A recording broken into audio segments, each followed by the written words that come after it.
Aleppo में जहां एक तरफ एचटीएस विद्रोहियों पर भीषण हमले किए जा रहे हैं, वहीं दूसरी तरफ एचटीएस विद्रोहियों पर हुए इस हमले में एचटीएस का कमांडर नेता जिसकी मौत का दावा यहां पर किया जा रहा है, हालांकि पुष्टि अभी तक नहीं हुई है, ना अभी तक पुष्टि नहीं की गई है मौत को लेकर। और ये वो हमले की तस्वीर भी मैं आपको दिखा रहा हूं जिसमें मौत का दावा यहां पर किया गया है जुलानी के। एचटीएस का कमांडर है, नेता है जुलानी, जिसकी मौत का दावा यहां पर किया गया है।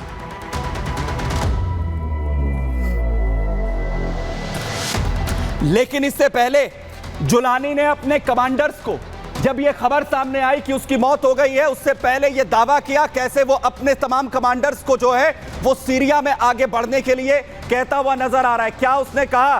दरअसल जुलानी का जो जलजला है वो इस वक्त सीरिया में देखने को मिल रहा है। सीरिया पर चढ़ाई के लिए अपने लड़ाकों को उसने एक बड़ा मैसेज यहां पर दिया, जिसमें सीरिया के लिए दिन रात काम करने की वो बात कह रहा है। वो कहता है कि सीरिया पर जल्द ही पूरी तरह से हमारा कब्जा हो जाएगा। वहीं जुलानी की तरफ से कहा कि न्याय, सम्मान और स्वतंत्रता का देश हम सीरिया को बनाएंगे, सीरिया के लिए सब कुछ न्यौछावर कर दीजिए, इसका ऐलान वो करता है। वो मौत की खबर हालांकि इससे बयान से पहले जो है वो आई और अभी तक उसकी मौत की पुष्टि हालांकि नहीं हुई है। अभी तक ना तो इसे स्वीकार किया गया है और ना ही एचटीएस की तरफ से नकारा गया है। दरअसल रूसी हमले में मौत का दावा यहां पर जुलानी के किया जा रहा है कि रूसी हमले में मारा गया है। जिस तरीके के बड़े हमले यहां पर रूसी सेना की तरफ से किए गए हैं, लेकिन अभी तक ये कंफर्म नहीं हो रहा है। लेकिन हमले जिस तरीके से लगातार जारी है, बड़ी अपडेट आपको यहां पर बताऊं, जहां एक तरफ जुलानी की मौत का दावा हुआ, वहीं दूसरी तरफ सीरिया के लताकिया में बड़ा हमला किया गया है। सीरिया के लताकिया पर बड़ा हमला किया गया है। एसएए जो सीरियन अरब आर्मी है उसने विद्रोहियों को गिरफ्तार यहां पर किया है।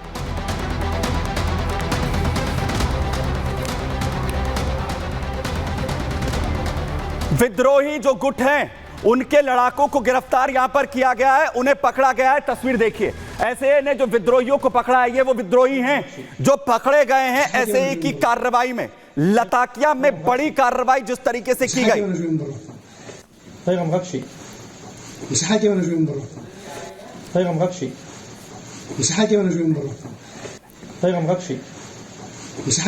भाई देखिए ये विद्रोही जिन्हें पकड़ा गया, इनसे पूछताछ भी हुई, इन्हें अपने कब्जे में लिया और बकायदा इनकी तस्वीरें एसएए की तरफ से जारी की गई।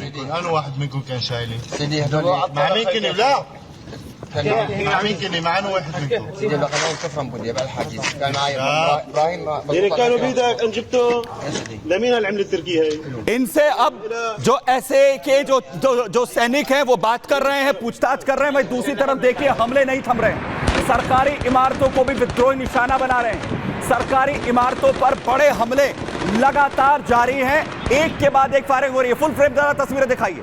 सरकारी इमारत है और सबसे बड़ी बात सरकारी चैनल जिसे निशाना बनाया गया।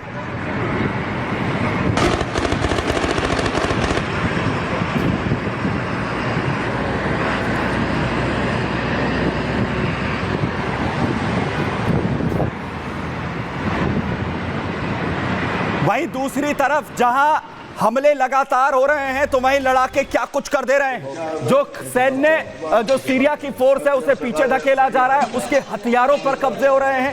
एयरक्राफ्ट में यहां पर आपको दिखा रहा हूं, जो सीरियन फोर्सेस एयरक्राफ्ट का इस्तेमाल कर रही है उस पर भी कब्जा यहां पर कर लिया गया है। यानी विध्वंसक हालात इस वक्त सीरिया में बन चुके हैं। लगातार विद्रोही जो हैं वो इस वक्त आमने सामने आते हुए दिख रहे हैं और सबसे बड़ी बात ये सिचुएशंस बदलती हुई इस वक्त नजर यहां पर नहीं आ रही।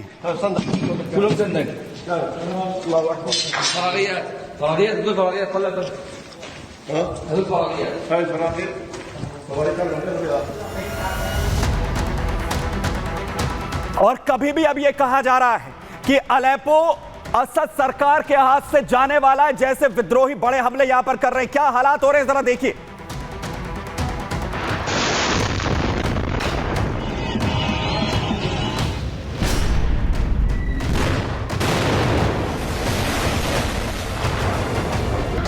आठ साल बाद अलेप्पो में हयात,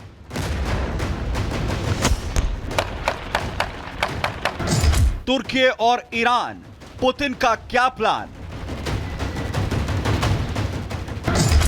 सुपर पावर का अखाड़ा, अरब में क्या होगा?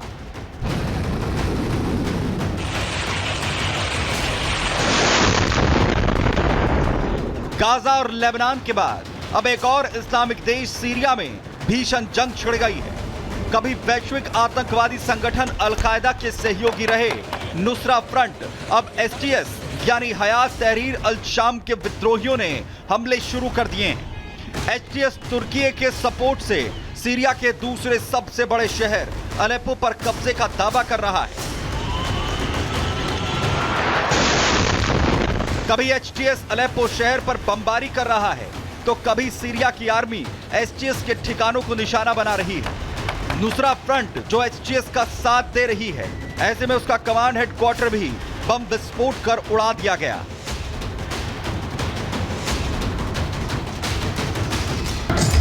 सीरिया का विद्रोही गुट एचटीएस बशर अल असद सरकार को उखाड़ फेंकना चाहता है। इसलिए वो अलेप्पो शहर के साथ साथ वहां की राजधानी दमिश्क में भी हमले कर रहा है। लेकिन सीरिया की सरकारी सेना भी पीछे हटने को तैयार नहीं। वहीं असद सरकार के सहयोगी रूस ने भी अब मोर्चा संभाल लिया है और एचटीएस विद्रोहियों पर जमकर बमबाजी शुरू कर दी है।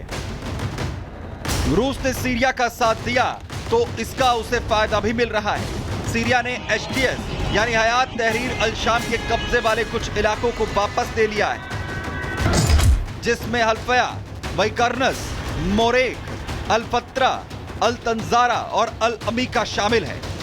रूस जैसा मजबूत देश सीरिया में विद्रोहियों के खिलाफ खड़ा है, जिससे बशर अल असद सरकार चैन की सांस ले रही है। वहीं सीरिया भले ही रूस का साथ लेकर अलेप्पो और हमा शहर पर से एचटीएस का कब्जा छुड़ाने की बात कह रहे हो, लेकिन सूत्रों का दावा है कि विद्रोही गुटों ने इदलिब पर भी कब्जा ठोक दिया है। इस बीच सीरिया के राष्ट्रपति का बयान आया है, जिसमें कहा गया है सीरिया सभी आतंकवादियों और उनके समर्थकों के सामने अपनी स्थिरता और क्षेत्रीय अखंडता की रक्षा करना जारी रखेगा और ये अपने सहयोगियों और मित्रों की मदद से उन्हें हराने और खत्म करने में सक्षम है, चाहे उनके हमले कितने भी तीव्र क्यों ना हों।